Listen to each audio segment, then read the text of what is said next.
welcome to the third episode of the GBA podcast here at USF St. Petersburg. My name again is Seth Balno. I'm the current president of the GBA, and I'd like to welcome our third guest, Andrew Bustamante. Welcome. Thanks, Seth. Thank you. Thank you for being here today. We're here on the USF St. Pete campus, and you recently graduated with an MBA from USF St. Pete, but you have a very interesting work history prior to that. So why don't you go ahead and just give us an introduction into who you are, what you were before your MBA experience, and then we can get into where you're going from there. Yeah, absolutely. My name is Andrew Bustamante, like you said. I am a former covert CIA intelligence officer. I was living undercover from 2007 to 2014, at which time I separated from the intelligence service. I separated from CIA and went through a very lengthy cover rollback process where they had to go back through my operational history to determine what could and couldn't be shared and how much affiliation with the agency I was allowed to share, et cetera, et cetera. That process ended in late 2016, and at that time I was working as a corporate advisor in a Fortune 7 company. And decided with my cover rolled back and with my commercial career kind of on track that it was a good time to go back to school to pursue a master's degree, but specifically to pursue formal business education. I had, of course, had some on-the-job business education that you get when you work in a job. Mm-hmm. But what I was really looking for was that foundational knowledge, that education that is something to grow from, rather than the informal education that we all get just living day to day. Okay. And I'm sure you have a very interesting story. I'm sure there's no typical experience with how someone actually comes to be affiliated with one of our intelligence agencies. So how was it that you ended up in such a role? Yeah, so it's interesting. I found out after the fact, one of the things that every organization likes to do when you start to work there or when you start to frequent an organization or become a member of something, they love to tell you how many people apply and how special you are because you got accepted, right? Mm-hmm. So I came to find out that the agency goes through somewhere upwards of 25 to 50,000 applications a year, and that the vast majority of those applications are actually rejected. Most of my peers that were brought on board with me in 2007, actually very few of us had a formal application. Most of us were sought out and requested to submit an application, and that was what happened with me. For me, I had just left the U.S. Air Force. I was an officer in the Air Force. And I was trying to get as far away from formal government rigor as possible. So I was looking at going into the Peace Corps. I had these wonderful visions and dreams of going and helping children in Africa and building villages and teaching people how to use computers. And so I submitted an application to the Peace Corps. Halfway through, this big red screen pops up that says, you are ineligible to participate in certain parts of government if you continue this application. So when that big red screen popped up, I accepted, like most people probably accept. It goes through this little hourglass that goes around, right? And then a second warning screen came up that said, you may be qualified for additional opportunities in the U.S. government. Interesting. Would you be willing to put your application on hold for 72 hours while we process? And I was like, sure. If there's something better that might come my way, I'll put myself on hold for 72 hours, and that's kind of how it happened. So interesting. About 24 hours later, I get a phone call, and that leads to a series of interviews and ultimately enrollment in Class 21 of CIA. And where were you living at that time when you were applying? I was living in Montana. Montana, okay. Yeah, so I was living in Montana at Malmstrom Air Force Base as a captain in the U.S. Air Force. And then when you accepted or kind of doing the interview process and then accepted into the CIA, did you move to D.C. or did you immediately go overseas? All the training happens in Northern Virginia. Okay. So I had to go out for formal orientation and enrollment, initial training, et cetera, et cetera. All of that has to happen in the Northern Virginia area. CIA headquarters is in Langley, Virginia, and then it often feels like the government owns most of that Washington, D.C. metro area. All of the partnerships that CIA and the intelligence community has in general are all in that area. So it makes sense that that's where we would start. Okay. And that's where that's ultimately where I moved. So from Montana across country to the Washington metro, Northern Virginia area. And went through all the training there. And then most of my work history remains classified, so I can't talk about where Okay. I went and what I did specifically. Okay. But yeah, I had the opportunity to live and work abroad. I had the opportunity to live and work in multiple locations within the U.S. and met my wife. She was also a covert intelligence officer. We dated covertly, and then got married publicly, and now we have Okay. a couple of beautiful children. Congratulations. Thank you.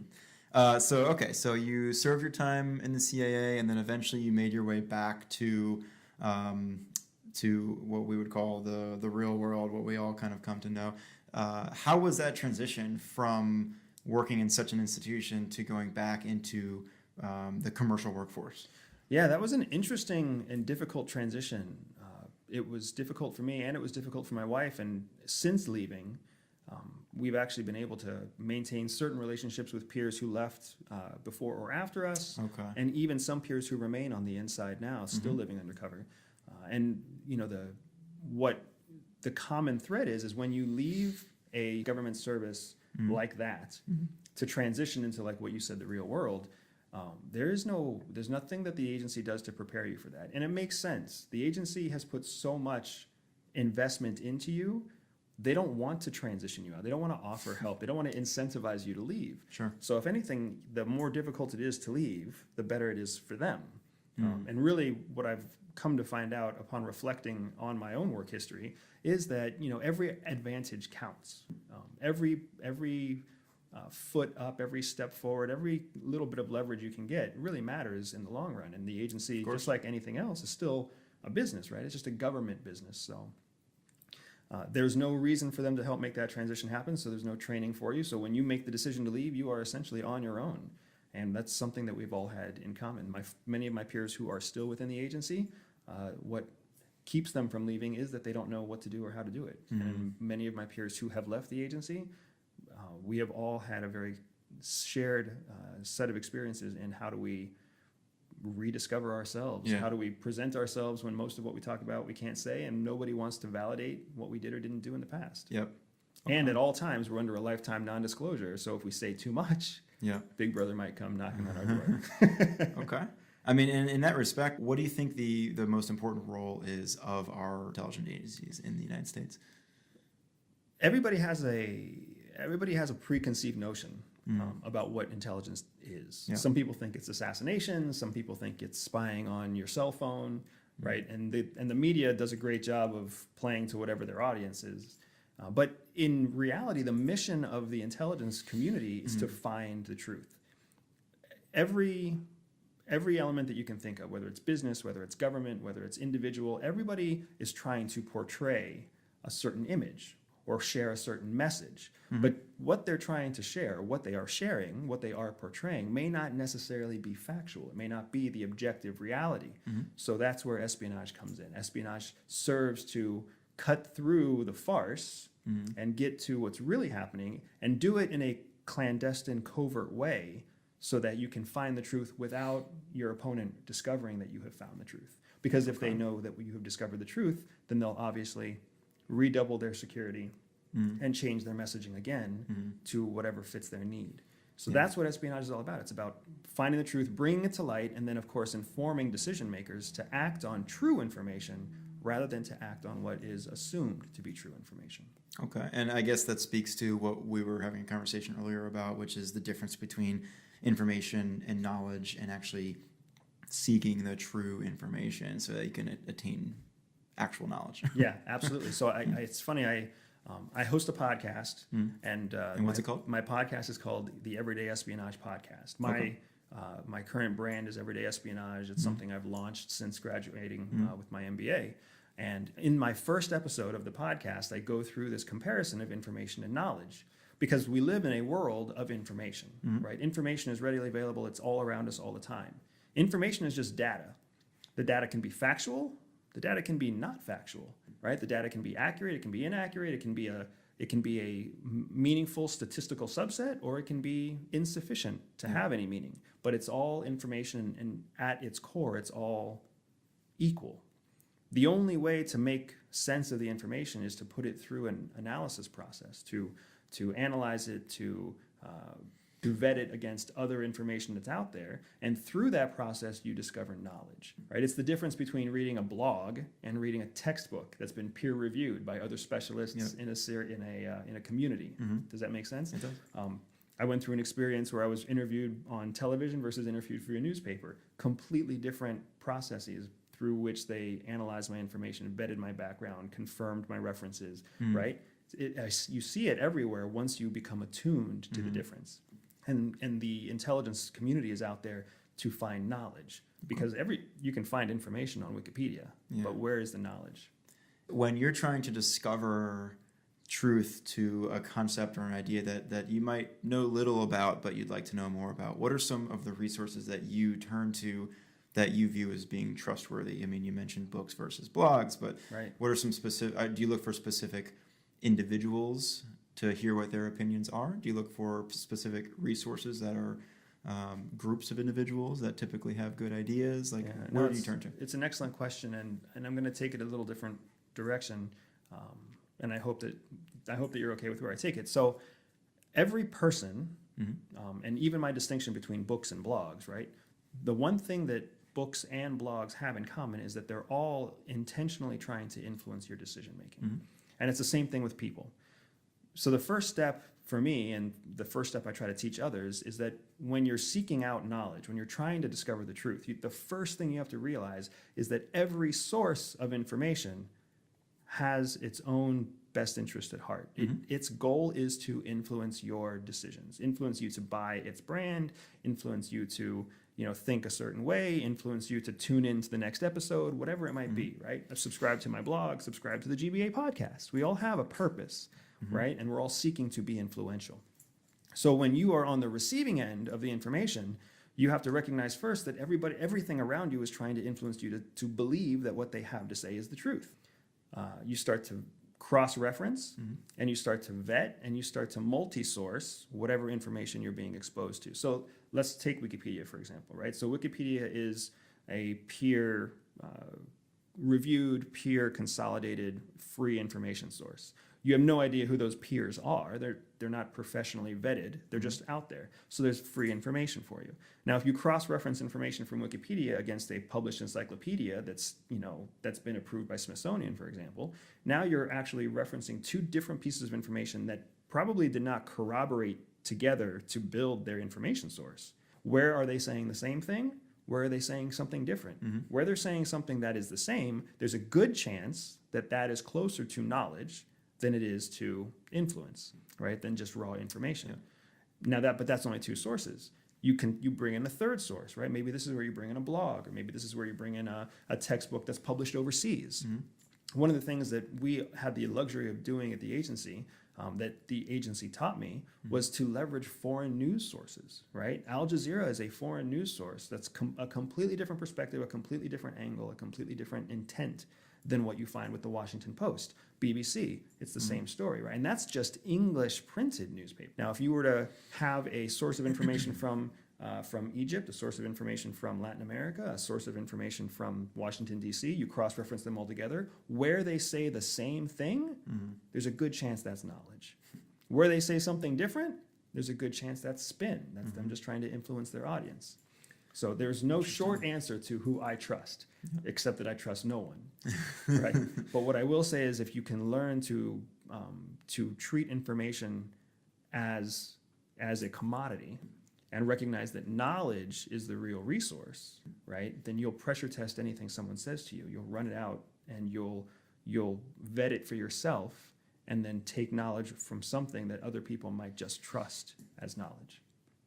So when it comes to pursuing your MBA and this theme of knowledge and information and where it's generated from and what some of the influencing factors might be, how was your experience going through the university system? Yeah, absolutely. I intentionally wanted to go back to school to get a formal education, because if there is one institution in the United States that is trusted to be a foundation of knowledge, it's the university system. You've got staff that have gone through careers building their credibility as knowledge bases, as knowledge resources. You've got textbooks, you've got communities of diverse groups that all come together. And that's exactly what I found here when I went to USF St. Pete. I went to the United States Air Force Academy. So I went to school out in Colorado, and it was kind of 60% education, 40% hazing. So it wasn't full on knowledge. It was kind of a mix of, life experience, unique life experience. And I wanted something completely different than that. I really wanted to put myself in a position where I was working and then also going to a normal everyday school with other individuals who were just seeking to pursue a better version of themselves, seeking to increase their own knowledge and seeking to improve their potential. And that's what I found here. And even as I went through my MBA and questioned everything, right? I didn't trust my instructors any more than anybody else, and trust their instructors. And when they said something that I thought was baloney, it was nice to be like, hey, in my experience, it's been different than what you've said, right? Especially I got focuses on international business and international marketing, and taking those courses. It was interesting to me to see what the books said, what the instructors taught.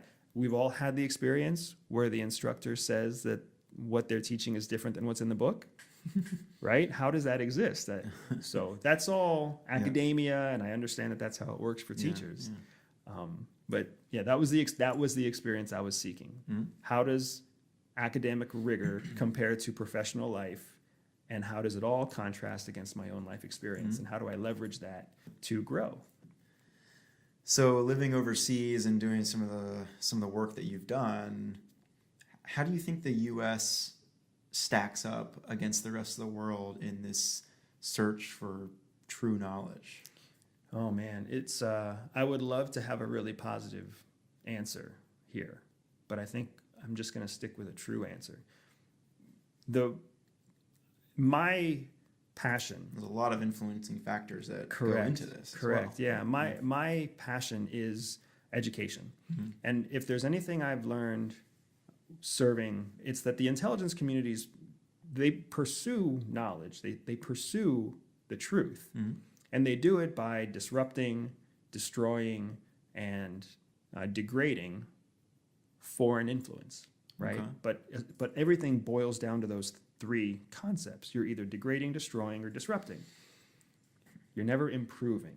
You're never correcting, right? You're always taking something apart. You're never putting something together. That's how you stop a terrorist attack. That's how you stop foreign influencing agents from penetrating, the U.S. Government or U.S. media or whatever it might be. So it's a completely different perspective when you start thinking about how do you make these things better, instead of how do you become a stronger enemy than your enemy, essentially. We have a more robust security system. We have more access to information. We have more people who have graduated from high school. We have more people who have graduated from college. But by and large, we all lack some of the fundamental educational pieces that it takes to really think critically, to protect ourselves, to question those around us that we assume to be authorities. Look culturally, for example. Within the United States, we have a culture of authoritarianism, right? Not authoritarianism, but we have a culture where we appreciate authority, right? Your parents are the authorities in the house. Yeah, sure. Yeah, we have a hierarchy. There's bosses, there's a next level below that boss. And to succeed, you conform to the hierarchy.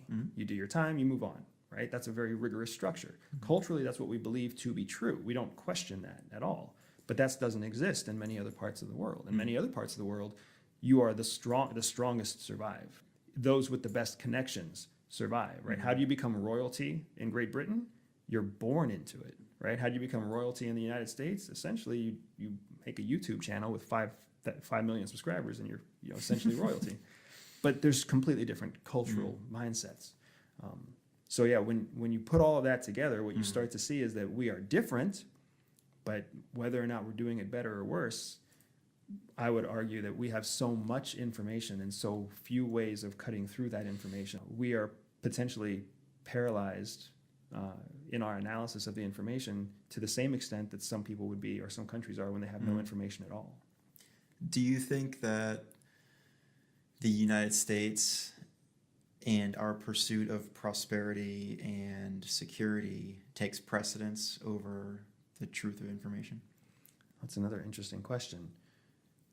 Do I think that our pursuit of prosperity and security overcomes our truth? Yeah. I mean, my gut instinct is saying yes. I think it does. Because when we talk about prosperity and security, really what we're talking about is individual prosperity and individual security.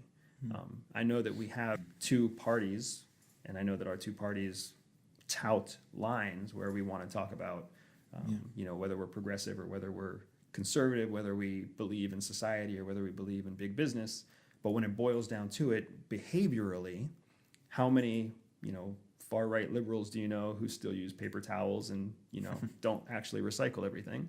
And how many, cold-blooded Republicans do you know who still donate money to their church or donate money to charities, right? And yes, I believe that we are all absolutely seeking individual prosperity and individual security.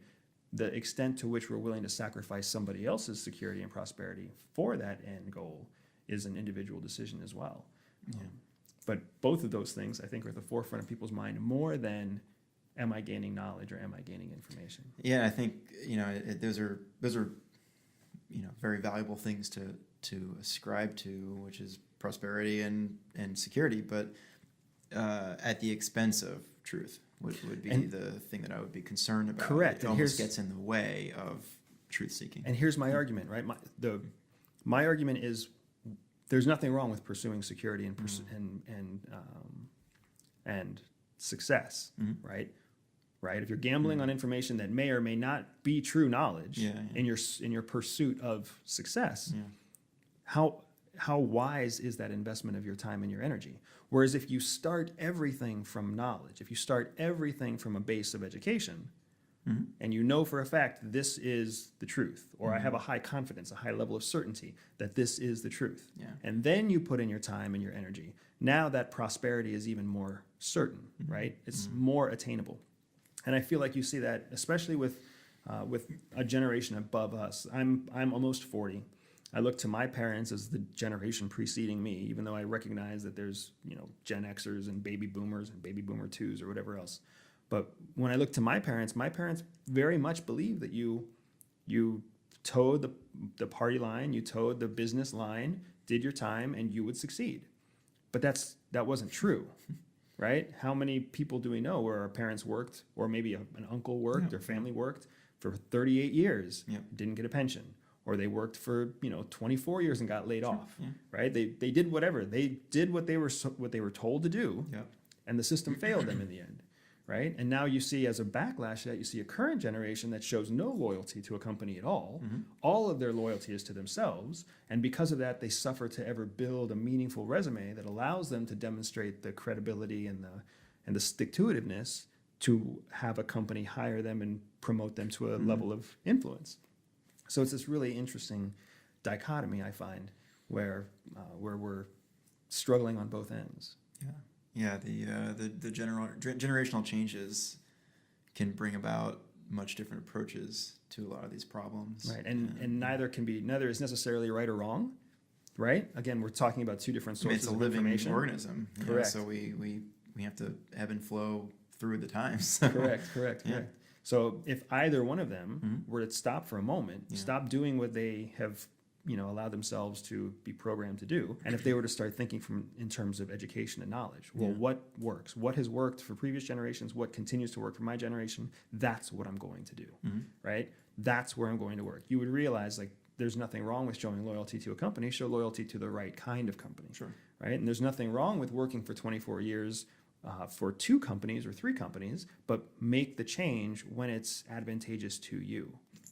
So there is a middle ground. But it takes a knowledge process, an analytical, objective process to find your way there. What are some ways that you would suggest people follow to fight the confirmation bias that we all are guilty of when we're seeking out information on specific topics? Yeah, it's funny. So I am a huge proponent of understanding what cognitive biases are, and then actively working to counter them. And the confirmation bias is a bias where you you're predisposed to believing something. So when you hear it, then you believe it to be true. Exactly. Yeah. And then there's all sorts of secondary biases that partner with that, like the in-group bias and the anchoring bias, that now all of a sudden you find yourself in a group of people that have the same belief, and you all say the same thing, so of course you believe it to be true. The easiest way to counteract a confirmation bias is to intentionally partner yourself with people who think differently than you. Right? Go out and befriend that person that you would never imagine befriending. Invite the other opinion. I wouldn't even necessarily say debate. What I would say is that if you really want to fight the confirmation bias, you need to shut up, ask questions, and listen. Right? If you debate, you're going to put the other person into a threatened situation. When they're in a threatened situation, they're going to fall back on their own confirmation bias, and they're going to fight with the same rhetoric that they've heard before them. If you want to get to the heart and soul of a person, you need to stop talking and start listening. And then you'll hear the motivations behind why they believe what they believe. Right? Do they believe something out of some life experience? Do they believe something out of whatever it might be? Right? It's always valid because it's their experience, not yours. And when you listen from the heart, and when you start to listen to what people's experiences are, you gain increased experience yourself. You vicariously experience what they have learned or what they have witnessed, and you adopt that into yourself. Thank you. Okay, so getting back to, you just finished your MBA. What, in the August, yeah, in the summer. And you've had quite an extensive public speaking background. Maybe tell us a quick snippet about your public speaking experience. I know you won some competitions, and brag about yourself. Let's hear it. So I don't brag very well. When I left the agency, I found myself, just like every other person who ever leaves a job, trying to find what's the next step. And I knew I wanted to get into business because I knew I had skills that would apply to the business world. I just didn't know what those skills were, and I didn't really know how to apply them. I ultimately found my way through leveraging many of my own agency skills to network appropriately, to build relationships appropriately, to demonstrate skills that were indirect but immediately relevant to a job. And I networked my way into a Fortune 13 company at the time. Now, once I got into the commercial sector, where I found it is distinctively different from the government sector, is that the harder you work and the more success you have, the faster you are promoted. So in that environment, in that ecosystem of big business, I found myself succeeding relatively rapidly, leveraging the same skills that I used to get the job. I was surprised to find that, some of the basic foundational skills that they teach you in the agency in Espionage 101 are lacking in the everyday world. Things like building relationships, things like having a distinct, deliberate intent in your dialogue, things like sticking to a goal long term. Those are sometimes waning in the commercial sector. But anyways, after succeeding and then going back to school with my company, what I found is that I could monetize what I had already experienced, that life journey from the federal sector into the commercial sector, and then leveraging espionage skills in the real world to gain my own personal advantages. That path became very clear as I went through my own MBA studies, right? As I went through business strategy, which is one of our which of our core courses, after going through some of our marketing programs, our international business programs, that path started to become clear. And in the last semester of my MBA, I decided to launch. I launched Everyday Espionage, which is the first offering under my own public speaking domain, andrewbustamante.org. And in that, it's andrewbustamante.org. Okay. Yeah, andrewbustamante.org. And then, of course, everydayespionage.com. And essentially, Everyday Espionage is a learning and training platform where I am teaching people both through, well, I guess it's not both, but I teach people through podcasts, I teach people through presentations, I teach people through public speaking events, and then I teach people through immersive training courses how to leverage and learn espionage skills and then apply them in the real world for their own personal and professional benefit. That's the brand, that's the product that came about through my natural knowledge growth process as an MBA student here at USF. And there's a book as well. Correct. Okay. Yeah, I have it all started with a book. I launched a book called Everyday Espionage, Winning the Workplace, which walks people through how you use espionage concepts in the corporate workplace, just like I did when I first started my new job.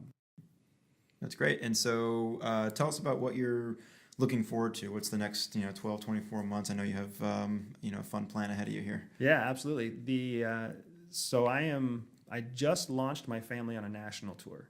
Okay. So we had great success here in Tampa Bay. In July, I launched the first formal Everyday Espionage lecture series in downtown St. Petersburg. We did far better than we had intended to do, which was a big plus. We had some fantastic news coverage from the Tampa Bay Times, from Bay News 9, from ABC Action News. That yielded additional speaking opportunities. After I'm done with the podcast here with you, I'm speaking here to the incoming orientation class for the USF St. Pete MBA class. I have invitations down, throughout Sarasota, and trying to break into Miami, and invitations up in Tallahassee. So when I realized that we had not just momentum, and not just a viable product, but we actually had something that was in demand. When I started to see the business strategy come to life, my wife and I sat down, and my wife, like I said, is also former CIA, and we were like, hey, how do we leverage our business in pursuit of our life goals? And one of our life goals, especially with 2 children, is to travel. And between the 2 of us, we've spent the majority of our adult lives defending the United States, but we haven't seen much of it, right? Yeah. I've lived in a handful of states. My wife's lived in 2 states. So that's where the idea came from, that let's take Everyday Espionage on tour. So we are booking ourselves actively 8 to 12 weeks in advance through different states. And for the next 3 years, our goal is to hit all 50 states. My goal is to speak in all 50 states and have our children spend the night, at least one night, in each of the 50 states, which is going to be really slow going when we get up in the Pacific or up in the Northeast, right? Because New Hampshire, and then half a sneeze later you're in Vermont, and then before you know it you're in Maine. But either way, so that's where we're at now. We just kicked off our tour on December 9th. Today is December 13th, and we are speaking in Florida with plans to cross into Georgia in January and start speaking and scoping out locations for South Carolina and North Carolina. And you'll be broadcasting the Everyday Espionage podcast from the road, I assume. Yeah, well, I don't know how the GBA podcast works, but my podcast, the Everyday Espionage podcast, is all pre-recorded. I did 13 episodes. The 13th episode was actually episode 1, and I did it in front of a live audience. But the idea there is, as I'm speaking throughout on this tour, every 2 weeks, we're dropping a new episode of the Everyday Espionage podcast. So then we've got a solid 6 months worth of content. And from a business perspective, I'll take that content, I'll track it against the geographic metrics of who's listening and who's not listening, what's the demographic of who's listening, what's the feedback on the podcast, and use that to shape season 2. And then that will also be a big determining factor in shaping which states we spend more time in, which cities we spend more time in, because we'll know that we already have a listening base in those cities. So again, leveraging all the same, that's all promotional marketing. If you take Dr. Ainsko's class, you'll learn all about how to leverage those metrics in your decision-making process to prioritize your budget. It's very exciting, and it's really cool that you and your wife are kind of teammates through this whole process too. And I'm sure we all can't wait to see what becomes of all of it. So thank you very much. Seth. And any last thoughts? Any tips? Everyday life advice from a former spy to anyone listening? Yeah, I would say if you can adopt a healthy skepticism, that is a wonderful thing to have, and it will serve you. And when I say skepticism, I'm not talking about becoming a conspiracy theorist. I'm not talking about becoming paranoid, but recognize that you are your own best defense. I have 2 small children, and one of them is a school-age child. And one of the core lectures that I give is on something called situational awareness and how to protect yourself by becoming more aware situationally. And it's disturbing to me because if you were to look at the United States 20 years ago, there was a higher level of overall situational awareness, not because people were more aware, but because people were less distracted. And now there is so much distraction between between the cell phone that you're carrying in your pocket, the smartphone, right? I can't even calling it a cell phone dates me, right? But carrying a smartphone in your pocket, and you've got billboards that actually transition and have movies on them, and you've got people who are talking to you, and there's so much going on in the world that it's easy to let your attention wander, and that is the breeding ground of criminals and villains. When you are not focused, a criminal somewhere is, and what they're focusing on is not in your best interest. So I try to make make sure everybody recognizes that whether we're talking about the intent of a criminal or the intent of an organization or the intent of an advertiser, when we turn off our own sense of awareness, we are fully susceptible to whoever is turned on at that time. And it goes right back to our information and knowledge debate, because people who are peddling information, especially people who are peddling false information, they're just looking for people who are not paying attention enough to vet their information, and that's what they sell, right? Everybody who's ever bought a bad pair of shoes or who's ever believed that a brand was good when in fact it wasn't, right? Anytime that we've gone on to Amazon and just looked at reviews and been like, oh, that looks like a good thing to get, right? We never really know what we're getting until we test it ourselves. And life is not a testing ground for that, right? Life should be a place that we go to enjoy and enjoy our experiences. It shouldn't be the place that we experience negative experiences and then learn from them, not as the primary purpose. So yeah, I would say take on a healthy skepticism, doubt the people around you, and when you find people that you can trust them, but always verify as you continue to go on, because even trusted sources can wander over time. And that's especially true with me. If anybody hearing this podcast wants to continue to follow me or listen to me, everything I say, please vet it against something else and determine whether or not what I'm saying is truth or whether what I'm saying is bias or, taking advantage of a cognitive bias that's in your own head. Sure. And hopefully that will help me develop a reputation and help me develop relationships with my listeners that help me to become one of those trusted influencing sources, even though what I'm influencing people to do is not trust me. Very well said. Well, thank you again. I know, we've got a busy day here. You've got the orientation students waiting for you upstairs, and I really appreciate you taking the time with us today. And thank you all for tuning in for another episode of the GBA, Graduate Business Association podcast. Thanks, Seth. Thanks again.